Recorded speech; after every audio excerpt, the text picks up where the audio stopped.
Awesome.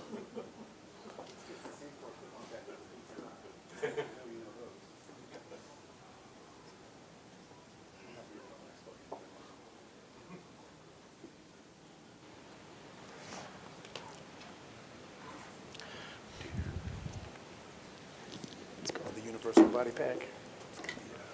A chargeable option. These are standard AA's, but it's a pretty awesome chargeable system. I think we're starting to come through. Oh yeah. I thought I heard you. Let's talk about people there. Did you guys see Jerry yesterday? This is on. This is working. Who do you hate list?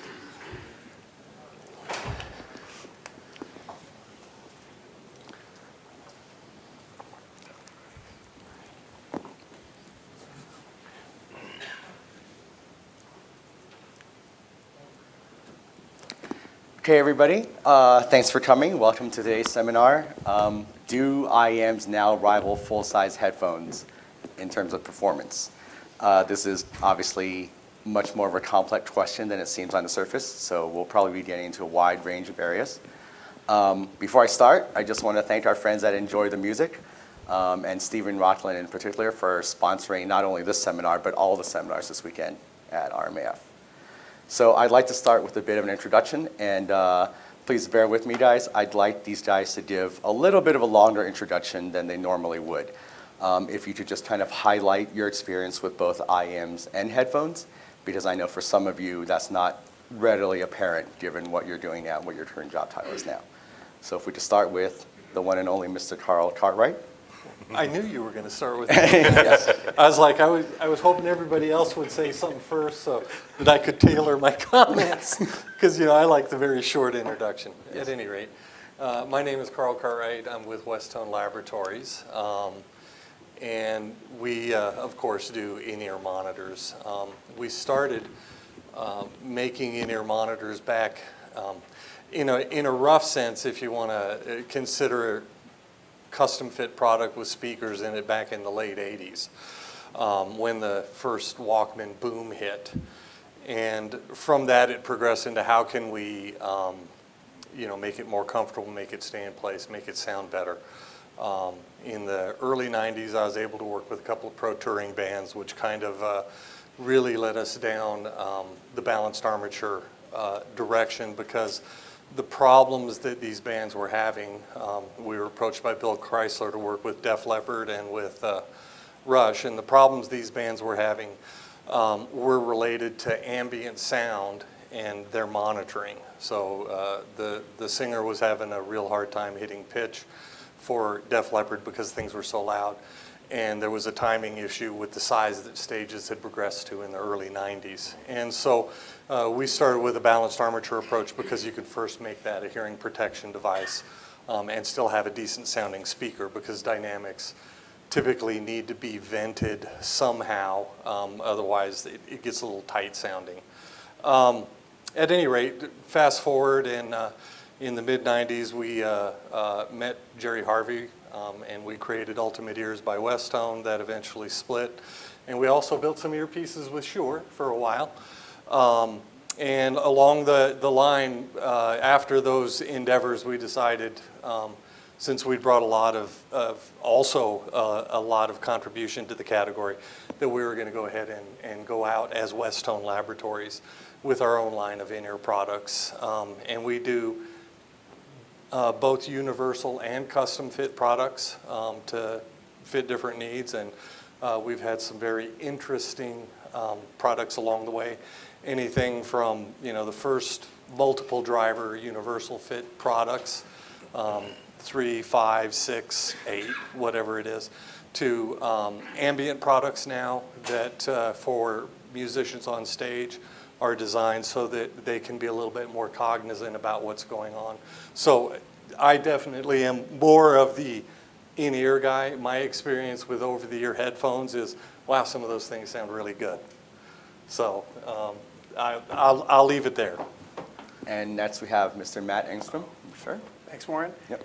Yeah, I'm Matt Engstrom. I've been with Shure. Next month I'll have my 20th anniversary, so not quite as long as Karl and his brother at Westone. Congratulations. But quite a long time.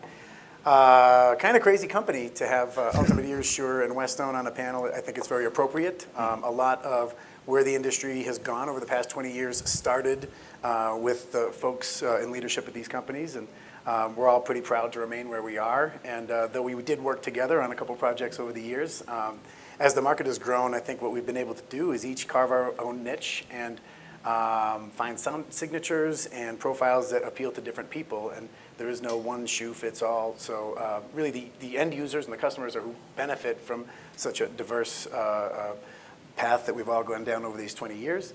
It's an interesting topic. It's one that I wrestle with. I'm the category director for earphones and headphones and most of the microphone line at Shure. Over the years, I've also worked on the wireless portion of the in-ear monitor systems, which again provided a lot of the impetus for this market to build up. The musicians on stage, they relied on the isolation. They needed good fidelity. They needed an accurate representation of what was going on. And I think there's a lot of still commonality in our three companies and many others to try to represent what's going on in the signal path. So have high-end IEMs now started to rival over-the-ear headphones? Well, I think 3 out of 4 panelists would say we have for a while. And as a manufacturer of both earphones and headphones, each is kind of suited for its own application. We spent 8 years working on an electrostatic earphone system. For me personally, it exceeds most over-the-head headphones I've ever worn. Still not up there with the Stax SR009, which is my personal favorite, but it rivals just about every other over-the-ear headphone that I've ever tried. So for me personally, yes, but it is a subjective topic, one I think we'll get into a little bit more. But in closing, I'll say that I'm very proud to be among such great company, and it's very nice to meet Dan as well, who I hadn't met before today, but sounds like a very interesting company. So I'll hand it over to Mike Diaz. Yes, and now we have Mr. Mike Diaz, who, of course, was for a very long time with Ultimate Ears Pro, which is under the Logitech umbrella. But he also has a new project going on, which I'm sure he'll tell you about, that will explain some of the headphone crossover there. Thank you, Warren. Thank you, Karl. Thank you, Matt. I am the current Global Sales and Marketing Director for Ultimate Ears. It is owned by Logitech. And my background, I was a ghostwriter for Jerry, I think when he was splitting up with you guys, right about that time. Okay. So it's been quite some time, and I am honored to sit on this panel with legends of the industry. I am now leaving Ultimate Ears to be a dealer, a hi-fi personal audio broker, shopper for the community. I feel so strongly in this that I'm leaving my position because I see such opportunity. It's a new company called Domo Audio, and I truly believe that everybody in the community already knows what they want. They've already done the research. They read and follow, enjoy the music. Are my levels okay? Are my levels okay? Yeah. Okay. Yeah. So getting back to that, I believe that everybody already knows what they want, and I believe I have a new way of doing retail, and this is where this crosses into headphones, where it's a very simple splash landing page. What's the latest piece of gear you want to add to your collection, and how much are you willing to pay for it, and everything goes on from there as a conversation. My background is much more rooted in in-ears and the pro audio side, but again, by working with Logitech, I'm also able to see global supply chains and distributions in consumer electronics. As far as headphones go, I get access to all the Logitech data, all the in-ear data. I think there's a lot I can contribute to this, and I think that if we're only going to limit this conversation to sonic performance, so again, this depends on how we define performance, then we're going to have much fewer topics to talk about. If we open it up and question what we mean by performance, there's a lot more places that this discussion can go. Thank you, everybody. Yep. And last but not least, certainly, we have Mr. Dan Wiggins, who I think most of you know from Periodic Audio. What you probably don't know is the gazillion things he's done elsewhere. So I'll kind of let him do I just want to point out that Warren made me the anchor because I'm probably the heaviest guy up here. So, just saying. Anyway, yeah, Dan Wiggins. I've been doing acoustics for about 30 years now. I started out in the sonar world, moved into ultrasound with Siemens Medical and Medison. Got tired of dealing with the hard math and went into the easy world of audio. I started out in Siemens doing hearing aids. That was my first adventure with chasing my true passion, which is audio. So that was my first real in-ear product. But it's an in-ear product that a lot of people overlook in terms of it's because people use hearing aids because they have to actually communicate and interact with the world, not because they want to just listen to music. And they have to wear them for 16 to 18 hours a day. You learn a lot about comfort, a lot about reliability when you're doing a hearing aid product. After that, I went into just general gun for hire. Built a couple brands along the way, Adair Audio, was a big car audio home OEM brand along the way.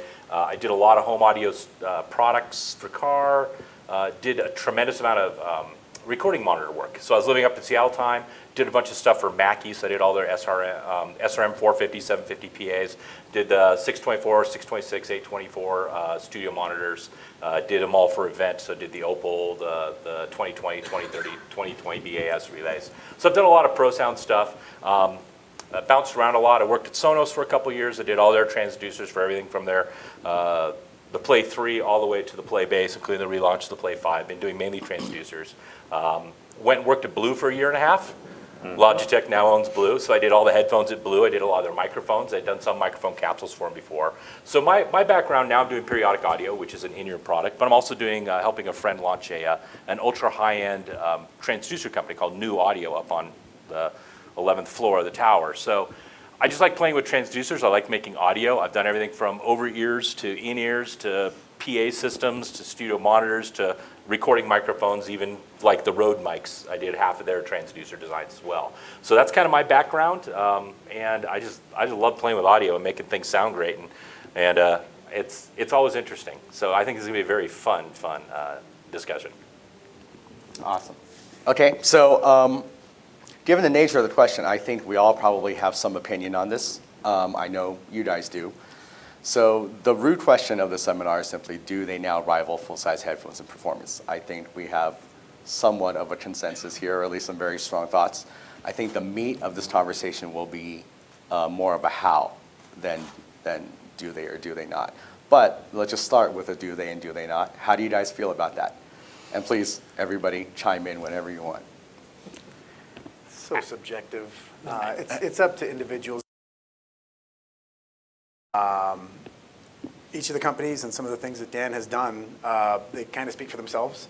I'll brag about the electrostatic platform because its correlation to the actual input signal, it exceeds just about every driver type that we've tested, which is every driver type out there. But when you get to personal preference, I think that's where the question can fall to the individual. Technically speaking, in my opinion, and from what we can measure, yeah, I do believe the performance is equivalent, or it can be in the same stratosphere. But then it falls to the personal. I don't know. I'll stop speaking now. From a purely scientific standpoint, by far and away, an in-ear can easily eclipse anything you do in the over-ear for two simple reasons. Number one, I don't have to screw around with a pinna. That's gone. Look around. Everybody's pinna is different. There's no such thing as a universal pinna. You've all heard binaural recordings made. They never say, instead of sounding here, they sound here in your head, right? They don't sound like, oh my God, I'm there. Why? Because it wasn't recorded with your ears. Your brain doesn't know how to interpret the signals that are coming through. If you ever actually get a chance to do a binaural recording with your own mics in the ear, and then you listen back to it, you're like, wow, I'm actually in the room. But that's because it's your own HRTFs, your own head-related transfer functions. That's number one. Number two, you've got a 2 cc at max volume that you're energizing with a transducer relative to 50, 60, 80, or 100 cc on a typical unit. Just the sheer displacement of air I need to generate a given pressure level is dramatically reduced with an in-ear monitor. And so it's easier to get very high dynamic range with much less stress on the transducer. Even though it's a lot smaller transducer, you just have a much greater dynamic range. So right off the bat, you're a better place. And then you throw in the isolation that you mentioned. Yep. There's no noise floor to deal with. You know, I hate open backs for that very reason, because, you know, so the performance range that you could play in with an in-ear is dramatically larger than an over-ear. Preference, though. that's the kicker. I would also agree that we have gone a long way with the in-ear monitor. I mean, when we started initially, we had the two drivers that the dynamic driver was the overwhelming choice, and I'm talking more about pro audio. And there were compromises in that to try and get a halfway decent sound that caused artists and, because that's primarily where the target was, artists on stage, with the exception of Keith Moon, really didn't want to wear over-the-ear headphones. And so, the goal was to try and make something that's wearable, comfortable, unobtrusive, that gives them a good sound. And it was just a natural progression to go from a dynamic driver. A lot of the real old stuff was based on Walkman-style earbud speakers. And then we moved into the balanced armatures because of the isolation, because stage volume had gotten so loud. Yeah. And then, then that progressed into silent stages. But the interesting thing is head transfer function. The ear canal, we're all trained from birth to hear the way we hear, and we're the only one that's ever going to hear that way. Exactly. Because the uniqueness of our individual ear canals. I'm fortunate in that, I have a twin brother that I work with. Even our ear canals, even though they're amazingly similar, they are different in volume and how an earpiece fits. And that can definitely have an effect on how you hear things. So the over-the-ear things, they can sound phenomenal, but what you do with an in-ear is you get rid of a lot of problems just by nature of the design. And that's one of the benefits. I think they're two different animals, and they both definitely have a place. But I do think that we, as a group of people that have focused on this for the last 20, 30 years, have really gone in very unique and interesting directions to make a category that stands at the same kind of level as some of the really phenomenal over-the-ear headphones. And it really becomes a choice like red or blue. What's going to fill your need at that point? What is your requirement? I think that we've as a group have made phenomenal progress, and that question really is a question of what is it that you want that fills your needs. No longer is there compromise by going one way or the other. It's what is your choice? What is your desire? Yeah, I've done a dozen over-ears and dozen, in-ears. Voicing an over-ear is a lot harder than an in-ear, just because there's so many extra variables. Even things like caliper pressure, the headband. You just don't have to deal with it in here. It's just so much more work. Especially a closed back headphone. Oh, closed back, yeah, it gets even worse. Does the person wear glasses or not? Right. Anything like that. So it's just a much more difficult thing to work with.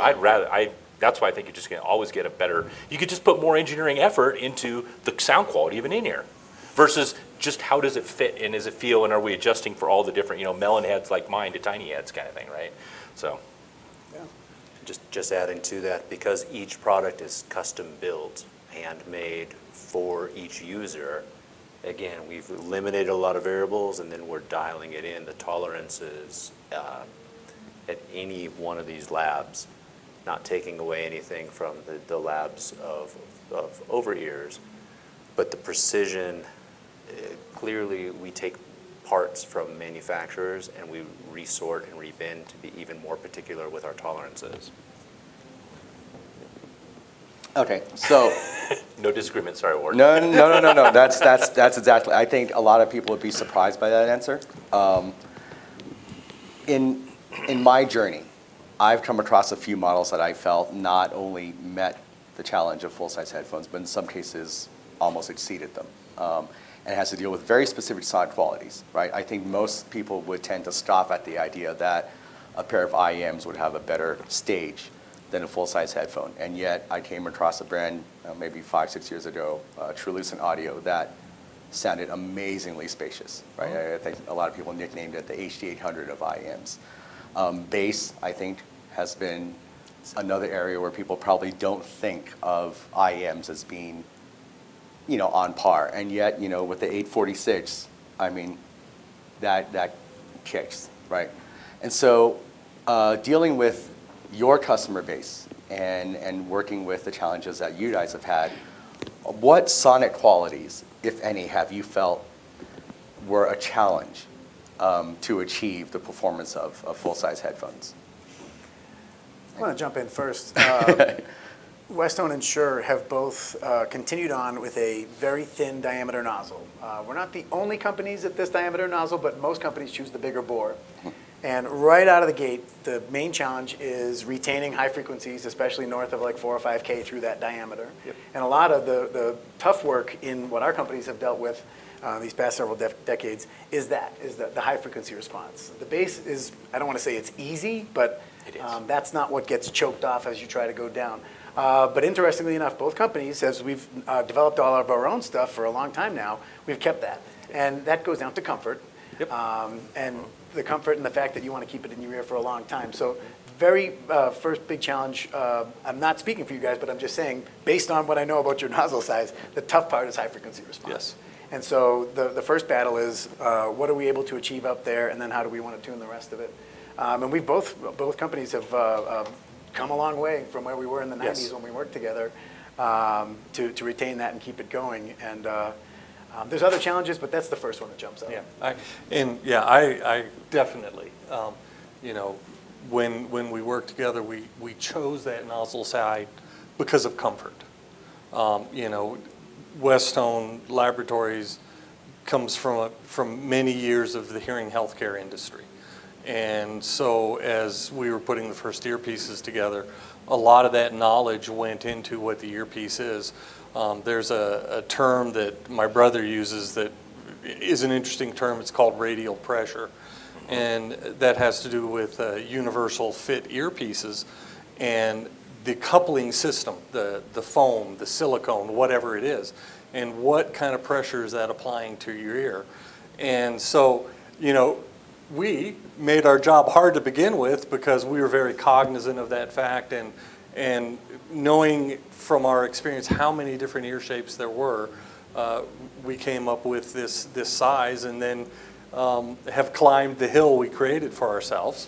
But I think that the successive models of IEMs have just shown that even though we did this for comfort, we were able to, in all instances, achieve really excellent high-end results. And you know, the other thing with the high-end is the comfort of the high-end for long listening. So that's another issue that, you know, in some ways you can really slam it down and have output there, but how do you shape it? How do you make it so that, you know, 4 hours after sitting down in the airplane, I find myself lost in the music without any kind of ear fatigue or anything like that. So, you know, those are all real important considerations. Yeah. Comfort, you know, I think we're the only, you know, we do both. Well, we do both. You do universal fit. Right. You do custom and some universal. Mostly custom. We're just universal only. Universal, yeah. And it'd be interesting, you know, how do you deal with the challenges of the ear canal Yep. and that kind of stuff? Those are really interesting things. Yep. Oops. I lost my mic. It's falling apart here. Sorry. How far? So nobody heard what I just said, right? Because I dropped my mic, which is good. Okay. You know, I mean, so we're a universal fit company, and that was a strategic choice in that there's a ton of highly qualified, excellent choices for custom fit, but there's really nobody addressing a really high quality sound with a universal fit that's very comfortable. With a background in hearing aids as well, you know, you kind of know what the ear canals are. You can go out and buy studies. You can do studies. You can find the distribution of ear canal sizes. So we went with a little larger bore than you guys did, but I ended up tooling and molding my own earbuds to fit correct, and doing our own multi-durometer buildups on when we're doing our silicone molds to make them comfortable to fit. And then focusing on the other aspect that a lot of companies miss, which is, number one, you got to have pretty even pressure in your canal. You don't want hot spots. Number two, you want it to make it as light as possible. Yes. Weight drives discomfort in a hearing product like you wouldn't believe. So everything we do, we don't use any metals in any of our bodies. It's all the lightest weight polycarbonate blends we can do. We're doing super lightweight everything so that our universal IEM, and with the transducer and everything, I even put the transducer on diet. I design all the transducers. I do balanced armatures as well.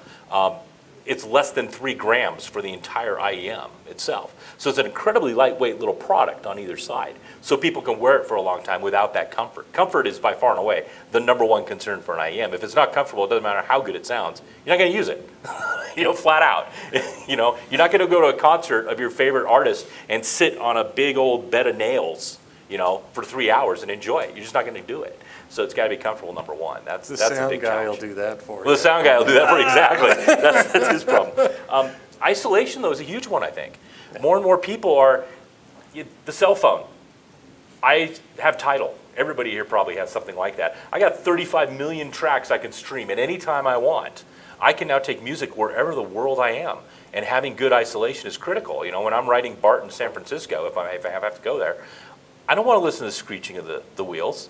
I want 25, 30 dB of attenuation here so I can actually hear my music. And I want to bring music with me wherever I am. So isolation becomes a big one too, I think, that a lot of over-ears miss, either because of the gaps they introduce if they're closed back or they're open back, in which case, well, they're worthless.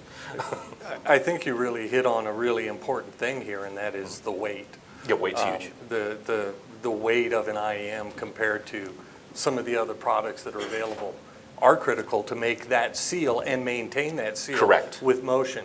You can even go into the cable of the IEM.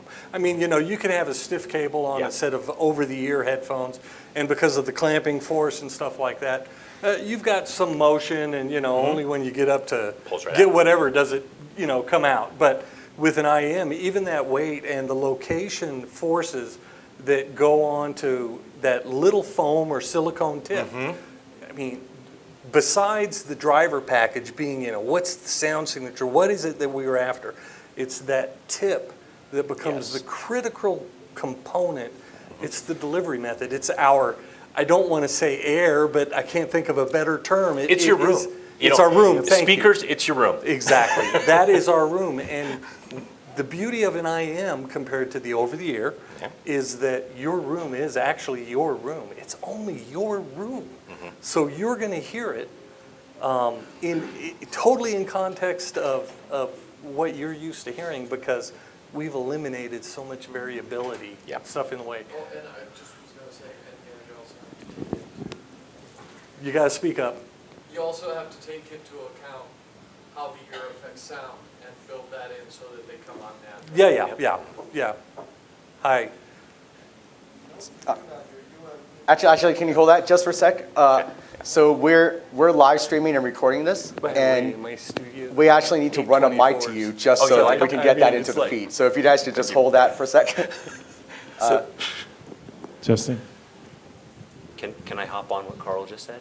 Yes, Carl, yes. don't forget about your UM56 tips that I bought a set that give me custom molded tips for all of my Westone narrow nozzle in-ear monitors. Right, and that's something, Larry, thank you. I mean, that's something that I think that everybody can take advantage of with everybody's product here that has a universal tip. Yes. Is that manufacturers can make something that is specific to your ear canal for retentive and comfort reasons.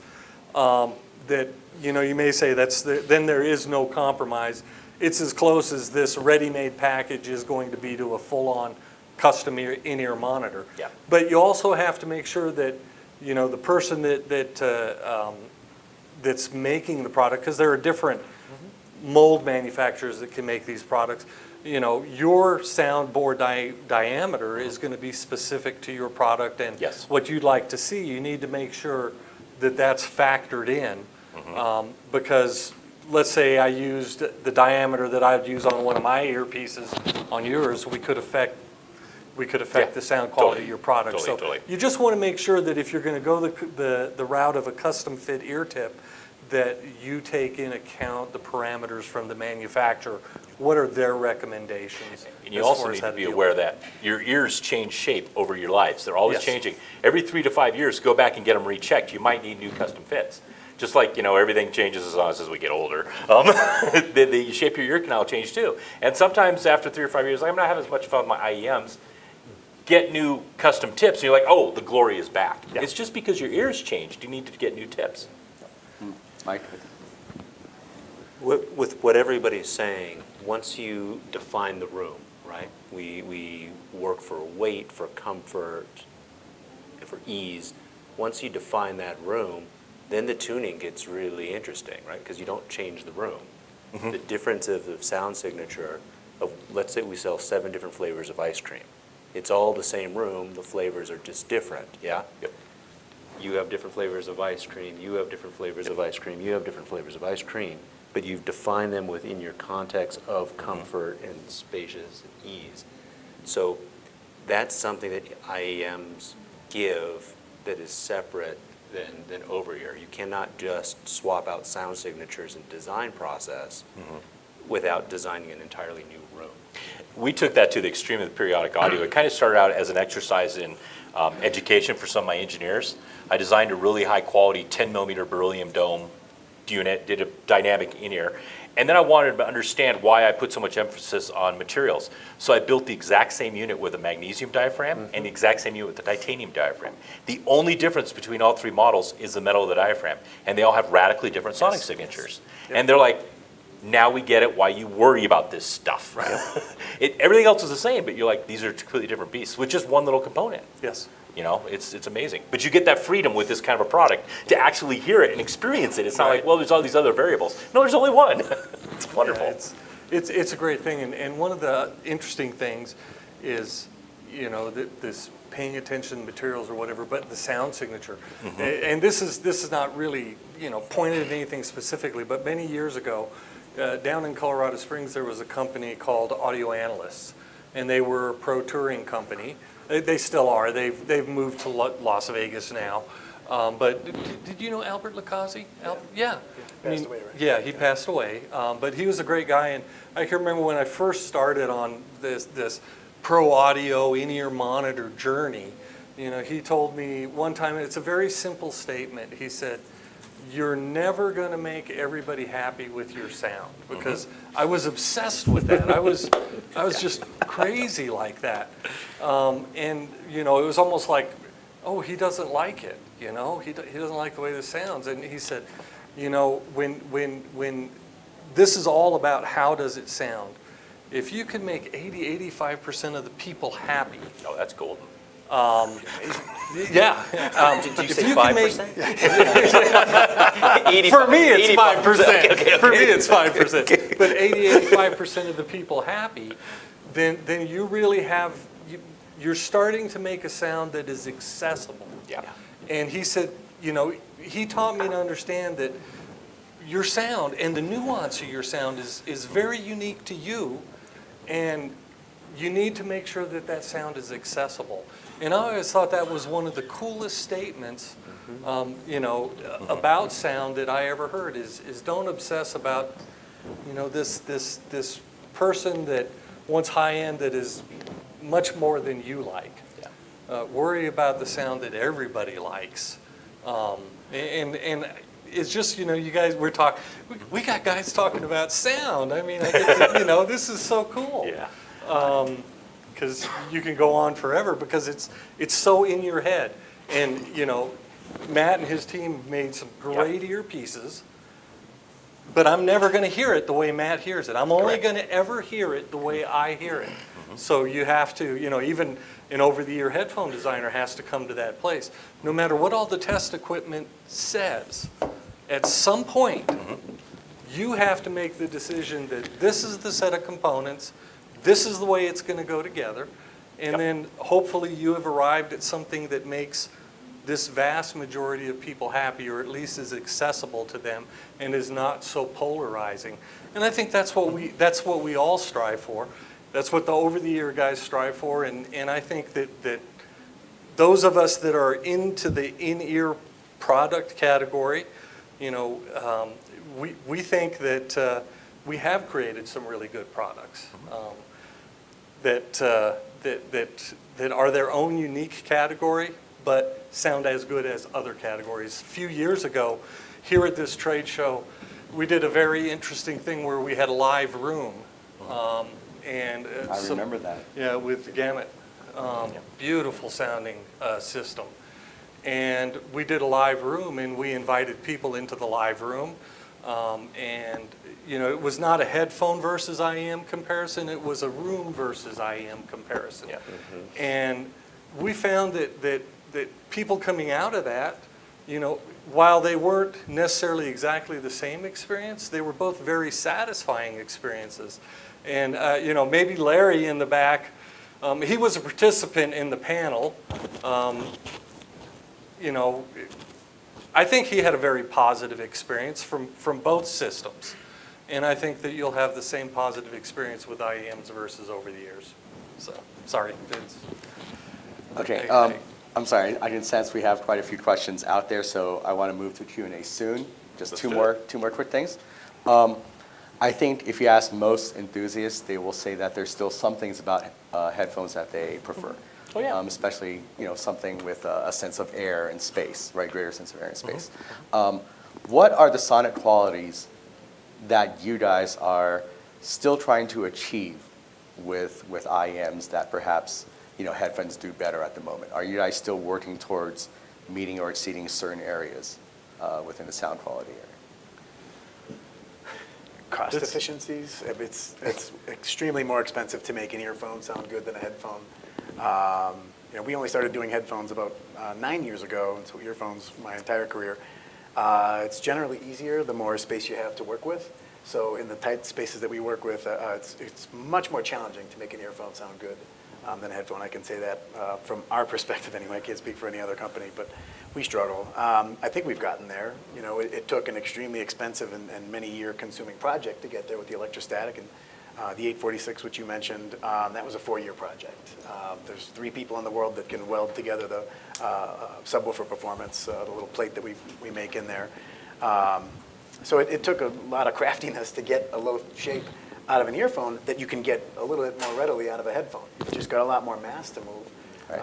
So I believe that that's part of the reason that these new crop of IEMs that are coming out are kind of more expensive. Not that headphones don't get expensive, but there are some really expensive universal fit IEMs out there now, and we make one of them as well. But it costs a lot to get that same equivalent. So if anything, maybe the economies of scale or simple economics favor over-the-head headphones for performance to cost ratio. That might be one of the big differences. For me, I mean, the 2 big things is in-ears image here, on-ears image here. And that's a very subtle shift of an inch or 2, but it's a pretty big experience. But that's just physically where they're placed. I've given up trying to get that taken care of because I think the only way you're going to be able to do it is a lot of signal processing externally to fake up some HRTFs. And really, in order to do that effectively for an individual, you need to actually model that individual. So we're just not going to go down there and just say, if you're going to do an IEM, just assume that your image is going to be in your head. Live with it. To me, actually, the biggest challenge has been durability. People tend to beat the crap out of their IEMs, and you stop that. You people on the web stream, stop that. They treat their over-ears like gold. They always make sure they're in the case a lot of times. They're very much, in-ears I see tend to whip them down and throw them down and things like that. They just tend to be a lot harder, in my experience, on IEMs. And we give a 5-year warranty. We got Kevlar in there, and it's built. We still get things back. I'm looking at this going, how did you make this happen? Because I could stand on the body and it doesn't break, and you cracked it somehow. But when I was working at Blue and it Beats and some of those things, we get back headphones, you're like, well, it's got a little bit of wear here and things like that. It's amazing how much harder people seem to be on IEMs than they are on over-ears. That is always a challenge. It's nothing to do with sound or anything. It's just like, how do you make something survive for people when they're used to, I think part of it is just it's so small, you just kind of ignore it. You forget about it. It's a small thing, but as a mechanical engineer, you're probably like, oh yeah, drop test and smash test and bend test. Definitely have to do that. Everything we make has to literally do the same test that the SM58 goes through, which is a pretty brutal test. Exactly. Well, yeah, you guys have some experience building things to handle drunk people on stage. So. And I don't mean to put you guys on the spot, but for your own personal listening preferences, do you use IEMs or headphones? Both are indispensable all the time. More than speakers by a long shot. I Oh, sorry. I use both a lot. I record in studios. I have headphones. If I'm performing, I use in-ears. On airplanes, I use in-ears. I usually have one or the other on my head, no matter where I am.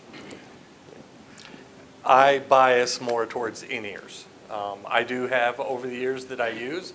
I listen, and but I always favor the in-ear. It's just my preference.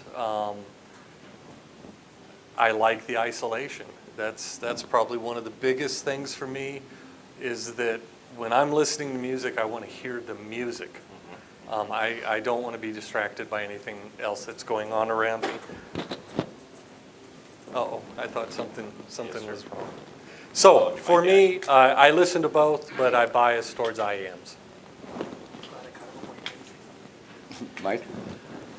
I listen to loudspeakers more than headphones or in-ears, and then in-ears, and then headphones. When I'm at home, it's loudspeakers usually, either my home system or I got a house full of Sonos stuff, a side effect of working there for several years. So I'll listen to a lot of that, but anytime I'm outside the house, it's strictly IEMs. The only time I'm listening to headphones is if I'm doing it because I'm working on a client's project and we have to do some resolution, then I'm spending a lot of time with their headphones. But I'm an IEM guy just because they're super portable, they fit in the pocket. And wherever I am, I have my music with me, and I like the isolation. It's just me and my music and whatever I want to do. Yeah. If I can hop in one more time, to me, this is the question that's the most relevant of this whole topic. Yeah. Because there's different ways of listening at different times. There's no, is one better than the other? Does one rival the other? It's what's the right tool for what I'm doing right now. Yeah. Right? We have a PA system here. This isn't a silent stage with everybody testing headphones. This is the tool, the medium that makes the most sense. When I'm on an airplane and I'm flying to Asia and I'm going to watch a movie, work, fall asleep, I'm going to use an in-ear. When I'm on the treadmill at the gym, I'm going to use an over-ear. And okay, I'm spoiled and I'm lucky that I get to use all of the different tools, but I'm a professional, I'm a hobbyist, right? We put our money where our mouth is. To me, that's the right way to really approach this subject, is what's relevant now and what do I need to focus on? Yep. Well put. Okay, great. So I know some of you have some questions out there. Just as a quick reminder, we do need you to speak into the mic and to stand up if possible, because that's how you get into the feed. So with that said, there's one right there.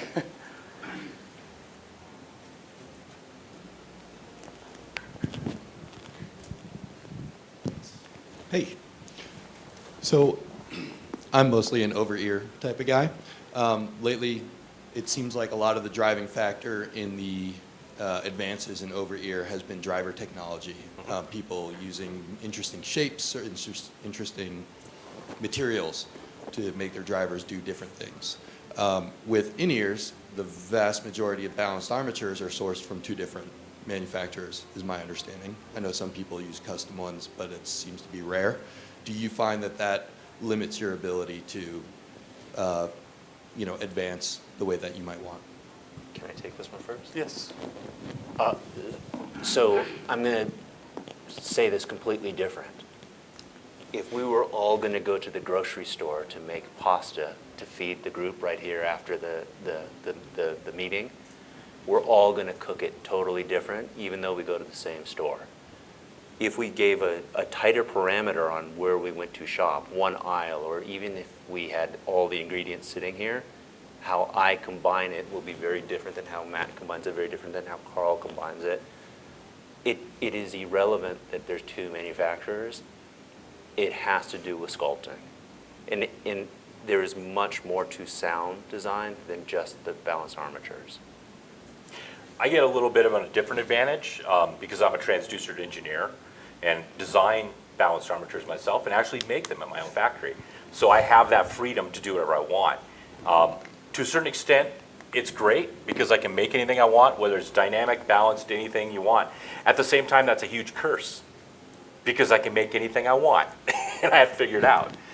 I will tell you, you're going to get a lot more variation in over-ear than in-ear in terms of technologies and things put in, simply because of volumetric size. You can now play with shapes that are much deeper cone shapes, much more rigid, much more open, bigger outside diameter magnets that are actually larger than the diameter of the voice coil, things like that you could do in over-ear products.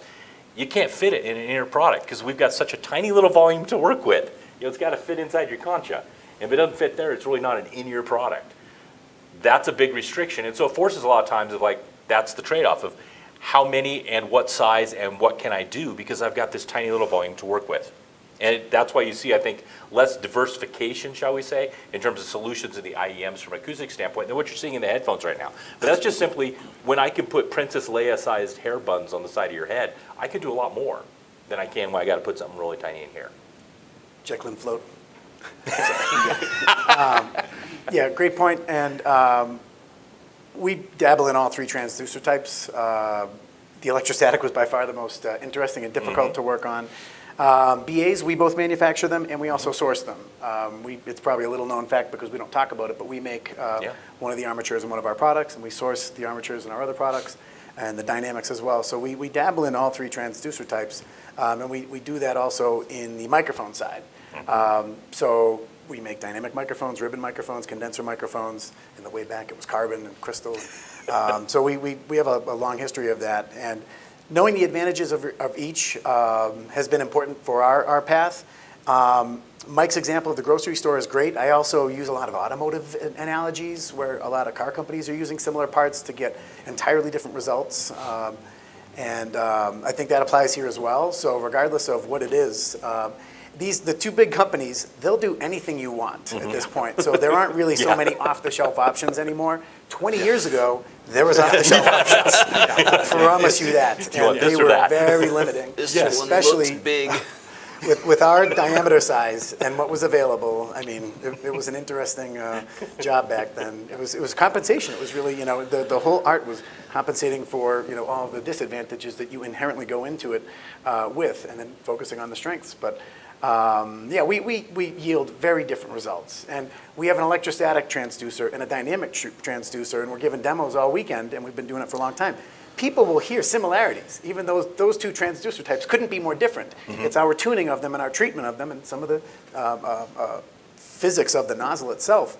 But we have our house sound, and that, again, it's one of the big benefits for customers these days is they can kind of find a brand and then explore up and down their sound. And the companies that are kind of built to last, the ones that are here show after show, not for a couple shows here, they're the ones that have something that's relatable and they can expand upon it. But our $100 product bears resemblance to the $500 and $1,000 and $3,000 one. And so that's regardless of what company we buy our components from or whether we manufacture them ourselves, we hold to our expectations. So I talk a lot, I'll shut up now. No, those were, everybody here, I think, I don't think there's much to be added to what these guys said. I think they covered everything. Everybody has a house sound. If you go out and you listen to the in-ear monitors from every manufacturer, it's their taste. And that goes back to what I was talking about a little bit earlier. You've got to be comfortable with what you're saying. Even though a car has 4 tires, to use a car analogy, right? One of them's going to do really well at Le Mans and one of them's going to do really good in the mud. And they all start with those 4 contact patches. And everything else is what the designer adds with their biases and their preferences. So even though there's a commonality as ground, they're so different. Everybody's, what they're doing, what they're trying after and achieving is completely different. And to touch a little bit on that, like there's the push about, well, you got to have a common, there's one curve that everybody prefers and things like that. I break that down very simply. We're playing around building a brand. We mainly do engineering for other people. Our magnesium IEM, 80% sales in Asia outside of Japan. Our beryllium's 10%, titanium's 10%. Russia, 60-70, Russia, Ukraine, and Japan, 67% titanium, the rest are beryllium. Here in the US, 80% beryllium. Different countries prefer different sounds. Yeah, and it's regardless of what scientific data says, you just look at the marketing data, right? And you're like, well, this is what these people like different tastes wherever they go. I got a good friend, she's from the Hunan district in China. She can't eat anything I make because it has no taste to her. I eat anything she eats and I like scream in pain to the bathroom. I just gotta guzzle something down to take care of it because it's so hot. Thank you for clarifying Preference. that. Yes, you're welcome. You're so right, and I think that a lot of it,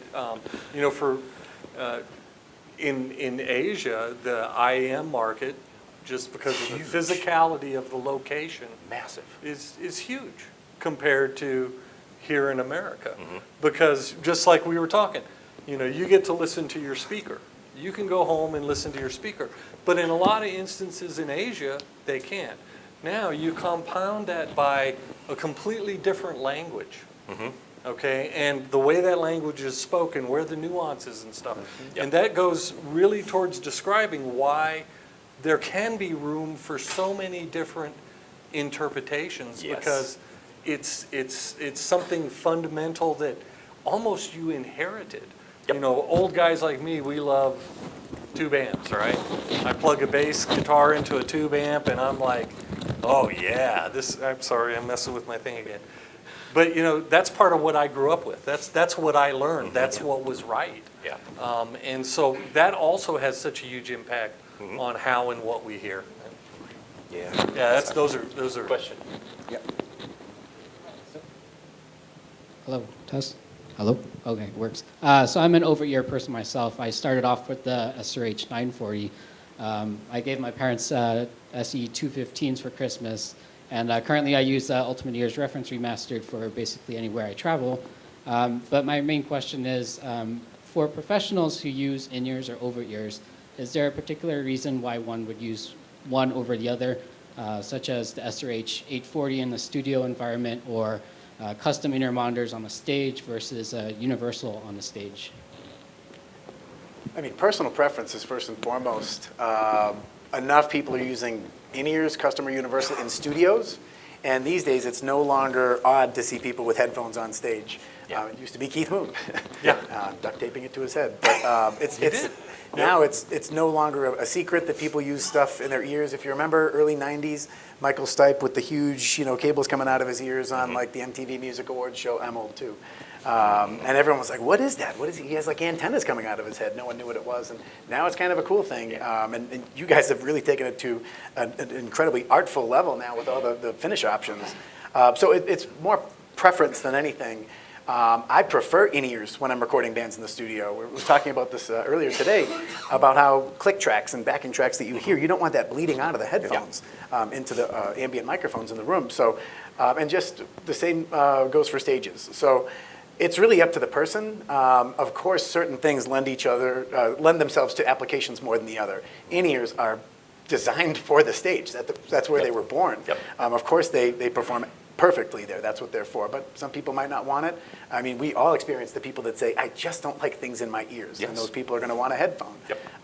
So immediately compromise on the stage. But these days, less than ever. And in the future, even less than that. The limitations are the segmentations of it. But there's always things people prefer, and it may not be what you think for each application. Comfort and retention, I don't think you have to go further than that. You know, if you're on stage bouncing around, a custom molded IEM is the only way to go because it's going to stay put. A universal will come out. An overhead's going to fly off. Retention and comfort, that's what it's all about. If you're sitting in front of a console for 16 hours, you might not want something in your ear the whole time. Over ears are much more comfortable. I think that's where it really comes down to. Agreed. It is personal preference. Yeah, totally. Sorry, another question in the back. So for those of you that make both custom and universal fit IEMs, how much time or what are the difficulties in trying to make a custom sound as good as a universal, or is that even a concern? Is it okay to have different sounds with different fits? You know, I think that we always strive for our target curve with a custom. That's part of what the product is. We also design the sound for the possible application, okay? Like, for instance, Westone makes products for use on stage, and Westone makes products for use by enthusiasts, audiophiles. And we'll actually design the sound signature of the product for that application. Because of the unique requirements of that stage. I mean, like, take a Westone W80 or an 846 or whatever, you know, these different products that really our goal is to really give you the experience of that room where it was recorded, right? That might not necessarily be the goal for an in-ear monitor that's going to be used by the bass player or a drummer live on stage. They have different requirements.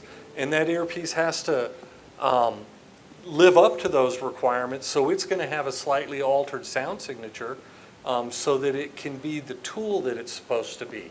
You know, custom in-ear monitors have gone from, you know, quite truthfully, back in the day, they were beige, so that they were hidden, as you'd mentioned. They were beige because, yeah, people didn't want to show that they were using something or whatever to wildly popular. But at the same time, the audience for those things has changed as well. And what they want out of that, you know, for this audience, it's not a tool. It's actually, I don't want to use, is the word aspirational a good word to use? It's an aspirational item. It's something that you're going to research. You're going to come to a show like this to listen to. If I've got, you know, like a blues band at some like little outdoor thing in Colorado Springs, you know, they're going to be happy if I give them an in-ear, you know, and they can hear in a band shell that just is totally horrendous, and all of a sudden they can hear. They're going to be happy, and they're not going to care what the nuance of the high end is, that it delivers the information, that it delivers the time information and pitch information. So, yeah, it's interesting. They are very unique, but the target is always the target that we design. You want to make sure that what you hear out here and what you get is what it is. So, yeah, we always strive for the same. Awesome. Sorry. Well said. And if I could understand the root of your question, I think all of us put the same amount of attention to detail for both custom or universal, the same testing, the same processes and standards. Okay. I have a question from our YouTube live stream. B6 wants to know, what are the characteristics of high-end IEMs that make them surpass top of the line over your headphones, and which IEM casing material sounds best as of today? That's a good question. I got that one. That's it. If you want. So I've been working with a company called Eastman Chemicals. How many of you guys have heard of Eastman Chemicals? You probably heard of Eastman Kodak. Remember that old thing? Well, they split about 15 years ago. Eastman was a chemical division, about 15,000 people, and there's Kodak, the film division. So I've been working for the last couple of years with Eastman Chemical, and we're actually presenting a paper at the coming AES. I have some information upstairs about the acoustical properties of different polymers. Polycarbonate, ABS, Treva, Triton, a bunch of different things. And looking at not just rigidity of the material, but internal losses, internal damping, and how well it deadens things. It's amazing what you're getting with some of the new polymers where they will give you 85, 90% of the strength of a hardened ABS or a polycarbonate and 20 to 30 times the internal damping. So where you might have ringing in an enclosure, we actually built IEM bodies for them and then did measurements on a nice high-end, you know, AP system with proper IEC couplers, and then external in a sound chamber, where you can actually see the ringing dying off in 4 to 5 cycles with the a material like a Treva versus 40 to 50 cycles with a polycarbonate. This is to go 25, 30 dB down, and it adds a layer of clarity that normally doesn't happen there. So it's a very interesting thing to learn from a material standpoint of, wow, there are these materials that you can use that make big differences to an IEM. And in some cases, you know, it's cheap to use. Some of these materials cost about the same as a polycarb or a ABS, and they flow in the same tools. Some cases, though, like when you're doing different diaphragm materials, a beryllium versus a PEEK, price is insanely high, but it's really cheap to do a beryllium when it's really small versus a big diaphragm of it. So materials on an IEM make a big amount of difference, I think mainly because of the isolation and the immediacy and the dynamics you get, the sense of clarity you'll come through it. But yeah, materials make a huge bit of difference. I got some good information to share for you guys too if you're interested later. So, Yeah, it's very eye-opening. It's like, wow. Okay. No, that sounds great. Sorry to cut you guys. We've actually reached the end of the seminar, and there's a schedule to keep, so we gotta cut it short. Everybody, thanks for coming. To our panelists, thanks for being here. I would invite you to ambush them if you have any more questions as they're leaving. Thanks. Thanks for coming, everybody. All right. Thank you, everybody. Thank you guys for letting me sit on the panel with you.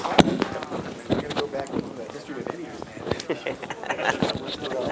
man.